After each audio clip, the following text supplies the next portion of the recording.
কওমি মাদ্রাসার সর্বোচ্চ স্তর দাওরায়ে হাদিসের শিক্ষার্থীদের মোবাইল ফোন ব্যবহারকে কেন্দ্র করে উত্তাল গাজীপুরের টঙ্গী। মোবাইল ব্যবহারের দাবিতে ক্লাসরুমে তালা দিয়ে আন্দোলন করা এক মাদ্রাসায় দাওরায়ে হাদিস বিভাগের সকল শিক্ষার্থীকে স্থায়ীভাবে বহিষ্কার করেছে কর্তৃপক্ষ।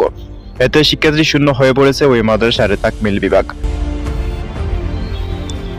ঘটনাটি গাজীপুরের টঙ্গী পূর্ব থানাধীন পূর্ব অচিরপুর এলাকায় জামিয়া নুরিয়া ইসলামিয়া মাদ্রাসার। দীর্ঘদিন ধরেই মাদ্রাসা কর্তৃপক্ষের কড়া নির্দেশ ছিল স্মার্টফোন বা কোনো মোবাইল ব্যবহার করতে পারবে না, কিন্তু গত রবিবার এই নিয়মকে ঘিরেই বাধে বিপত্তি। দাওরায়ে হাদিস বা তাকমিল জামায়াতের শিক্ষার্থীরা স্মার্টফোন ব্যবহারের অনুমতি চেয়ে কর্তৃপক্ষের কাছে দাবি জানায়। কর্তৃপক্ষ তাদের অস্বীকৃতি জানালে ক্ষুব্ধ শিক্ষার্থীরা ক্লাসরুমে তালা ঝুলিয়ে দেয় এবং শিক্ষা কার্যক্রমে বাধা সৃষ্টি করে।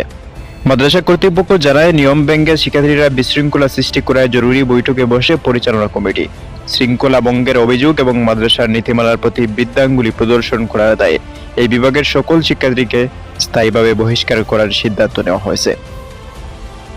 এই ক্লাসে মোট শিক্ষার্থী ছিল 17 জন এবং ওই দিন 4 জন শিক্ষার্থী অনুপস্থিত থাকায় মোট 13 জনকে বহিষ্কার করা হয়েছে। এর ফলে বিভাগটি বর্তমানে শিক্ষার্থী শূন্য।